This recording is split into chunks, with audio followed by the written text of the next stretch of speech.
The day I realized I might not have to pay my rent in cash was the same day I met Theo. Honestly, I was half expecting my landlord to just knock on my door, glare, and demand the money in full. Instead, he showed up with this oddly calm smile and said, "Look, maybe we can work out a different kind of deal." At first, I thought he was messing with me, like some weird scam. But no, it turned out to be way stranger and way better than I could have imagined. So yeah, let me back up a bit. I live in this tiny, slightly rundown apartment in the city. Nothing fancy, just a one-bedroom with a leaky faucet and a view of a brick wall from the next building. Rent's steep for what it is, but it's manageable. Usually. But last month, my freelance gigs flopped hard. Like, no clients, no steady income, and bills piling up. I was seriously stressing over how to scrape together rent, and you know that sinking feeling when you have to call your landlord and say, "Hey, can I get an extension?" Mr. Jensen, the landlord, had always been strict but fair, like the kind of guy who's maybe a little old school but still gets that life happens. When I finally texted him the usual, "I'm tight on rent this month," I braced myself for the usual lecture or some payment plan that still required actual money. Instead, the next day, he knocked on my door wearing this casual button-up shirt, sleeves rolled, and this weird twinkle in his eyes. He said, "I heard you're short this month. We can figure something out. Maybe you don't have to pay rent in money." I laughed, thinking it was a joke. "What, like barter? I can mow your lawn or something?" He shook his head, smiling wider, then added, "Something different. Something better." That's how I ended up meeting Theo. Theo's this guy who works at the cafe downstairs. The one with the ridiculously good espresso that gets me through every morning.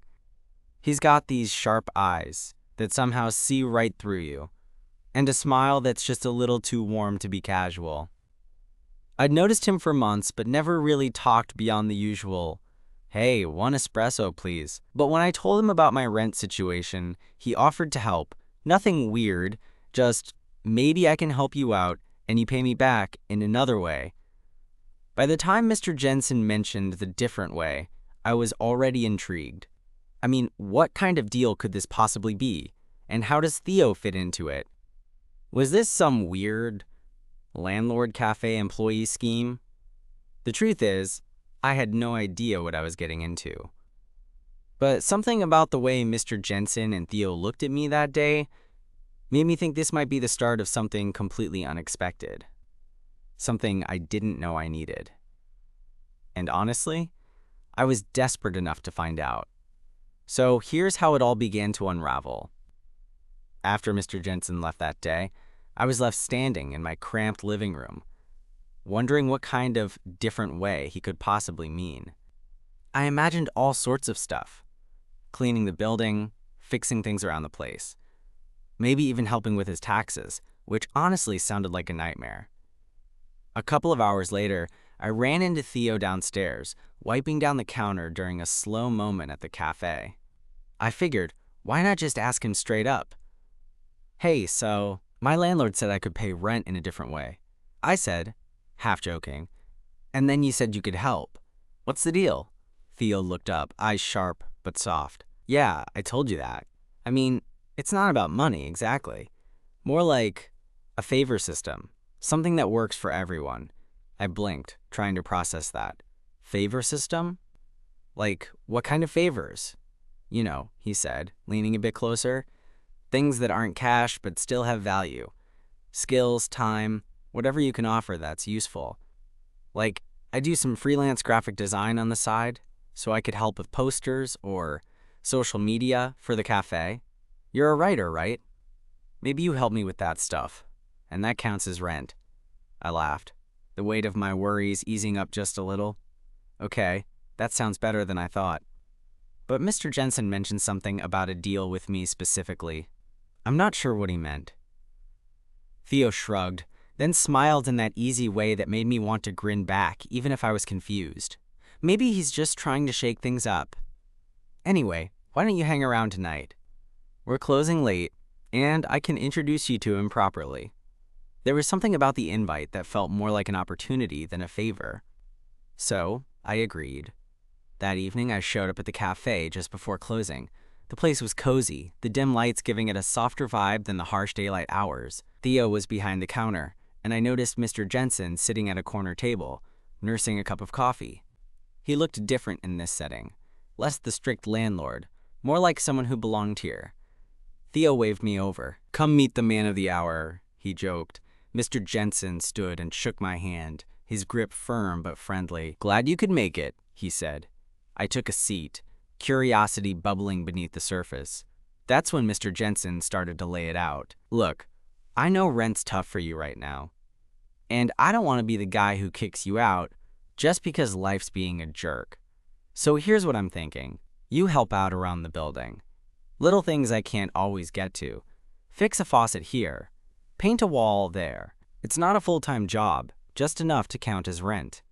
I nodded, the idea making sense. "So, like a work trade?" "Exactly. But," he held up a finger, "I want to add one more thing. I think it might help you out, and maybe even be fun." I raised an eyebrow, wondering what kind of fun a landlord was talking about. That cafe downstairs? Theo's place? "I want you to help with their social media. Write posts, take some photos, maybe come up with ideas to bring in more customers. It's a gig that pays in free coffee now, sure, but it could be good for your portfolio. And for us." Theo grinned, obviously on board. He's got a way with words. I've seen his stuff. This guy's got talent. I felt my chest warm up a little from the unexpected compliment. It meant a lot, especially coming from Theo, so that's how my rent deal got official. I'd fix up the apartment building, small jobs Mr. Jensen couldn't handle, and help out at the cafe with their marketing. In return, rent was covered.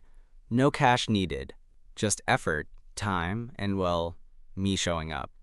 The first week was a whirlwind. I fixed a broken door hinge in the hallway, sealed a crack in the bathroom tile, and even helped paint over some graffiti on the side wall. Mr. Jensen was a surprisingly patient teacher, showing me the ropes and telling stories about the building's history. I never thought I'd be interested in old plumbing, but there was something satisfying about making things work again. At the cafe, Theo and I started working on the Instagram page together. I wrote captions, suggested themes, and even got to take pictures during the quieter afternoon hours. It felt nice, like I was part of something. But the best part? Theo. He was easy to talk to, and those moments between tasks, sharing a joke, a glance, a lingering touch, started to mean more than just friendship. I caught myself looking forward to our time together. More than that, I realized I wanted to know him better, beyond the casual cafe customer and landlord's sidekick. One night, after we'd closed up, Theo invited me to sit with him outside. The city was quieter then, the streetlights casting long shadows. "Tell me," he said, voice low, "what made you take the deal? Was it just rent?" I hesitated, unsure how to explain that it was more than just the money. I shrugged. I guess I was tired of feeling stuck. Like I was drowning in bills and deadlines. It felt like a chance to breathe. Theo nodded, eyes fixed on mine. I get that. There was a pause, the kind that hangs in the air before everything shifts. "Maybe," he said softly, "we can figure out more than just rent deals together." My heart kicked up a notch. I wanted to say so much, but instead, I just smiled, because for the first time in a long time, I felt like I wasn't alone. Not just with bills or work or life, but with someone who saw me. And maybe, just maybe, that was the real rent I was paying all along. After that night on the cafe's stoop, things between me and Theo started to feel different. Like the easy camaraderie we'd had was shifting, twisting into something quieter but heavier with meaning. I kept catching myself staring at him when he wasn't looking, the way his lips curved when he smiled, how his eyes crinkled at the corners. It was subtle, but it was there. The next few weeks were a blur of work, rent trades, and stolen moments. I was painting a hallway in the building one afternoon when I got a text from Theo. "Coffee break? I've got something to show you." I wiped my hands on my shirt and headed down to the cafe. When I walked in, he was behind the counter, grinning like a kid who just pulled off a prank. Okay, so I was thinking, he said, what if we do a little event, like a poetry night or an open mic? You're a writer, right? You could help with that side of things. I felt a spark of excitement. It was the first time someone had really believed in my writing like that. Yeah, that sounds awesome. I can put something together, maybe write some invites, promos. He leaned on the counter, eyes locking with mine. And maybe we could make it a date. I blinked, heart doing that unpredictable thump-thump thing. A date? Theo nodded, cheeks coloring just a tiny bit. Yeah, I mean, if you want. For a second, my brain scrambled for the right response. Somewhere between stunned and thrilled, I just nodded. Yeah, I want. That night, I lay in bed replaying the moment over and over. It was ridiculous how nervous I was, like a teenager again. But beyond the butterflies, there was this steady feeling of hope I hadn't felt in a long time. Work at the building carried on too. Mr. Jensen was surprisingly hands-off. He trusted me with small repairs and let me set my own pace. One evening, as I was fixing a loose floorboard in the hallway, he stopped by with a cup of coffee in hand. "You're doing good work," he said, his gruff voice softer than usual. "You've got a knack for this," I smiled, warming to the praise. "Thanks. I'm learning." He leaned against the wall, eyes distant. "You know, I was young once. Had big dreams. Like you, life doesn't always go as planned. But sometimes, you find new paths. Paths you didn't expect." I nodded, not sure how to respond. There was something honest in his words, a quiet understanding. "So how's the cafe thing going?" he asked. "Better than I thought," I admitted. "Theo's, well, he's more than just the guy who makes good coffee." Mr. Jensen chuckled. "Good. You deserve that." It hit me then that maybe this rent arrangement wasn't just about trading work for money. It was about community, about finding people who saw you when life felt like it was drowning you out. The poetry night idea took off faster than I'd imagined. I wrote the flyers, helped set up the space in the cafe, back room, and even got up on stage to read a few pieces. Theo was there, watching with that easy smile, and for once, the spotlight wasn't intimidating. It felt like home. After the event, we stayed behind to clean up. The room was quiet except for the clinking of cups and chairs scraping against the floor. Theo caught my hand as I was folding a tablecloth. "Hey," he said softly, "I'm really glad we're doing this. Together." I squeezed his hand back, heart full. Me too. That night, as I walked back to my apartment, the city felt alive in a way it hadn't for months. The weight of rent and bills was still there, sure, but it felt manageable, because I wasn't carrying it alone. Over the next few days, our connection deepened. We started spending more time outside work, grabbing late-night slices, walking through the park, sharing stories about past loves and lost chances. Theo's laugh was infectious, and his honesty refreshing. One rainy evening, I found myself at the cafe after hours, waiting for him to finish closing up. The air smelled like espresso and something warm, like safety. He caught me staring and smiled. "You look like you're thinking about a million things." "Just you," I admitted, cheeks burning. He stepped closer, voice low. "Good to know." Before I could say more, he leaned in, soft lips brushing mine. It wasn't flashy or desperate, just real and slow, like a promise. Pulling back, he rested his forehead against mine. "I'm glad you moved in here," he whispered. I smiled, feeling something I hadn't dared hope for in a long time. Home, but just as things were settling into this new rhythm, life threw a curveball. The cafe was hit with sudden financial trouble. Theo's hours got cut, and the rent deal that had kept me afloat suddenly felt fragile. One afternoon, Mr. Jensen found me sitting on the stairs outside the building, head in my hands. He sat down beside me without a word. After a moment, he said, "If you're worried about rent again, don't. We'll figure something out. Together." I looked at him, the weight of everything threatening to crush me, but his words felt like a lifeline. And then, out of nowhere, Theo appeared, holding 2 coffees. "We're not letting this go, not without a fight." I took a sip, and for the first time in months, I felt like maybe, just maybe, everything was going to be okay. Because sometimes, rent isn't just money. It's the people who stand by you when it matters most. Sitting on those concrete stairs with Mr. Jensen beside me, the weight of the world didn't feel quite so crushing anymore. Theo's sudden appearance with 2 steaming coffees was like a small miracle. He handed me one, shooting me that determined look that said, "We've got this." I took a sip, the warmth spreading through me, and for a moment I let myself believe things could be okay. Because that's the thing about people. Sometimes they show up when you least expect them, and suddenly, the impossible feels possible. Over the next few days, the reality of the cafe's financial troubles started to hit harder. Theo's shifts were cut down drastically, which meant less money coming in, and with the cafe, future uncertain, even the rent deal I had with Mr. Jensen was shaky. I could see the stress creeping into Theo's usually easy smile, and the way he'd stare out the cafe window during slow hours, lost in thought. One chilly evening, I was helping Mr. Jensen fix a flickering hallway light when my phone buzzed. It was Theo. "Can you come down? Need to talk."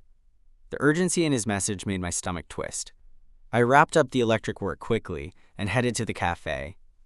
When I arrived, the place was mostly empty except for Theo, pacing behind the counter. His hands were shoved deep in his jacket pockets, and his jaw was tight. "We might have to shut down," he said without preamble, voice low. "The landlord's giving us an eviction notice if we don't pay what we owe in back rent." I felt a hollow ache in my chest. This cafe had become more than just a place to grab coffee. It was where I found Theo, where I found a sense of belonging.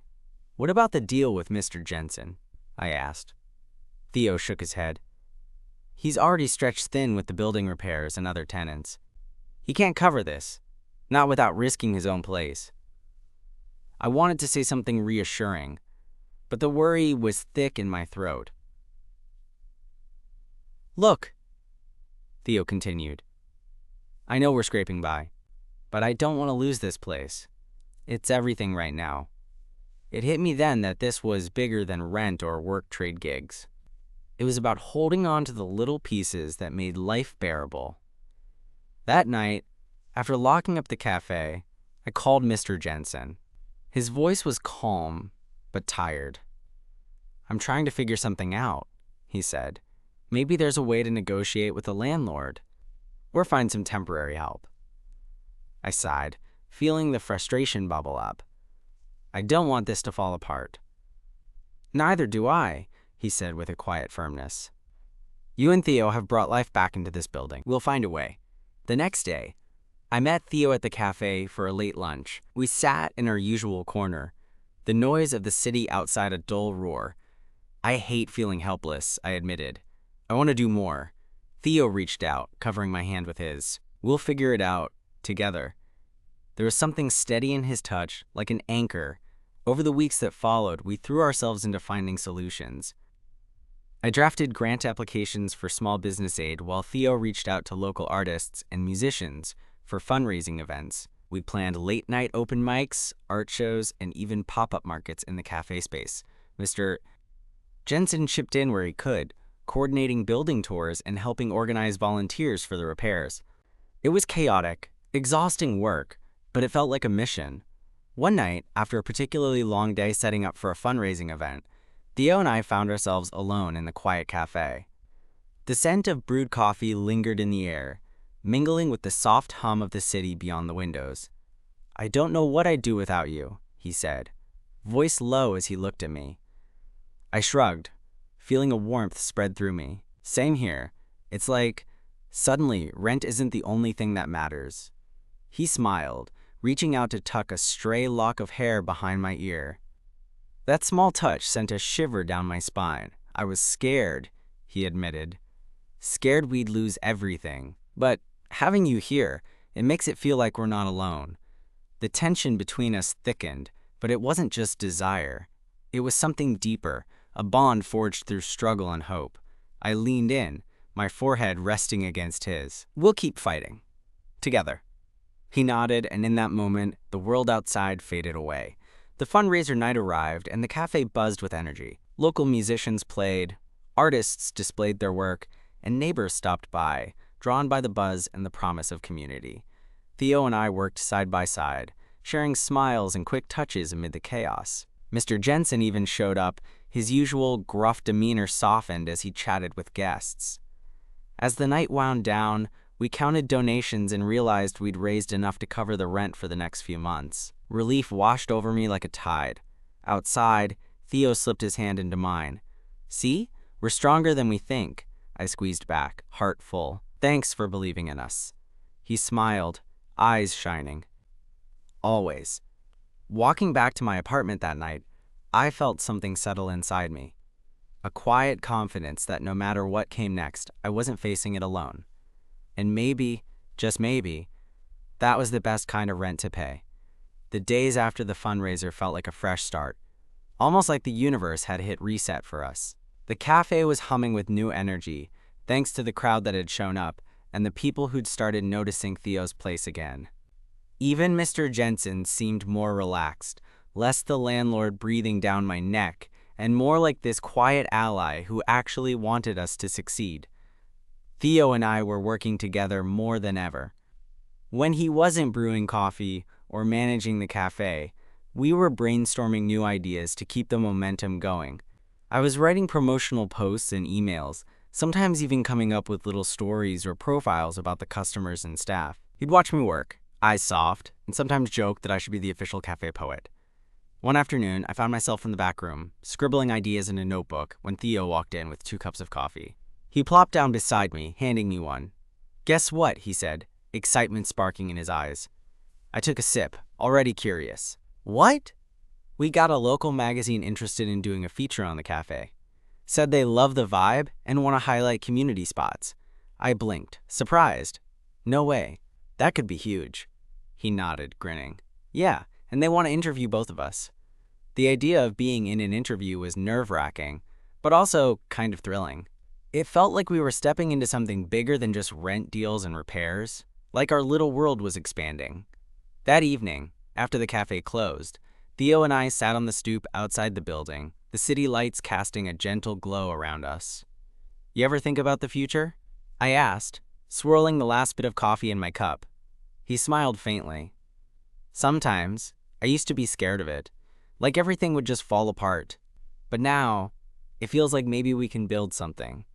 Together." I reached over, fingers intertwining with his. "I want that too." There was a pause, the kind filled with unspoken hope. "Hey," Theo whispered, leaning his head on my shoulder.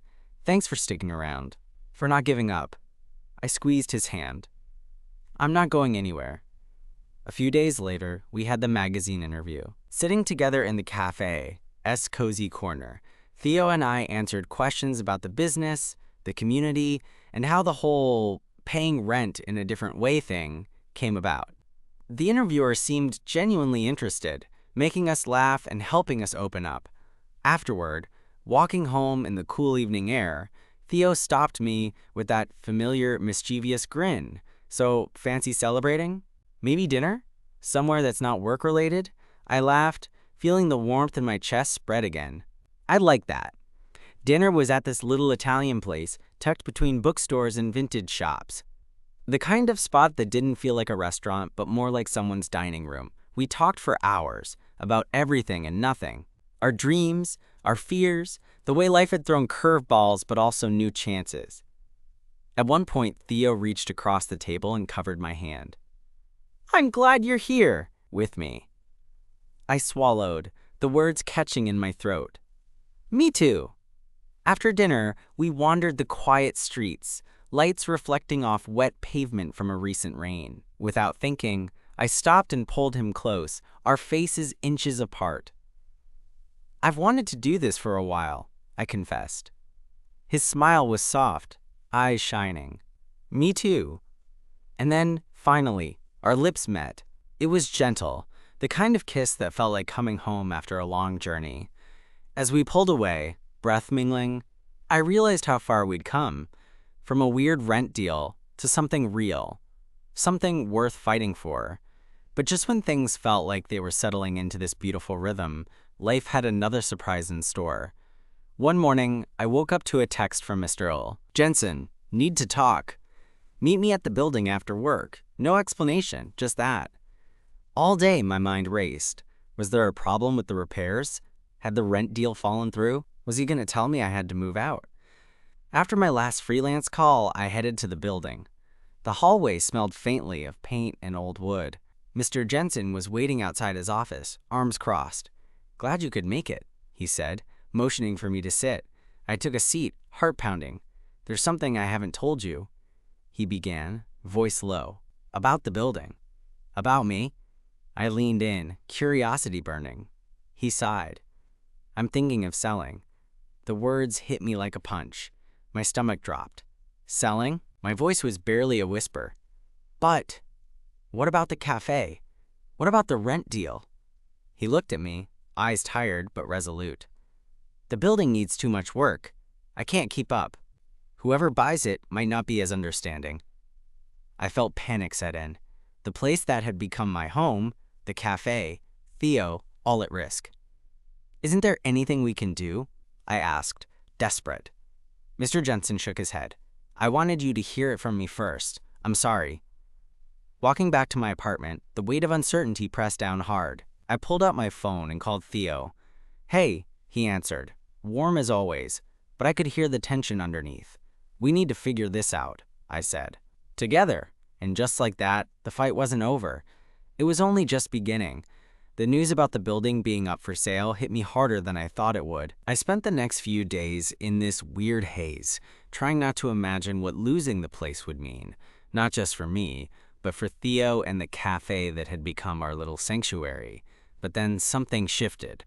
Instead of spiraling, I found myself talking with Mr. Jensen more than ever, hashing out possibilities, brainstorming ideas to keep the building and the cafe intact. Theo jumped in, too, rallying the community we'd built around the cafe, reminding me that we weren't alone in this.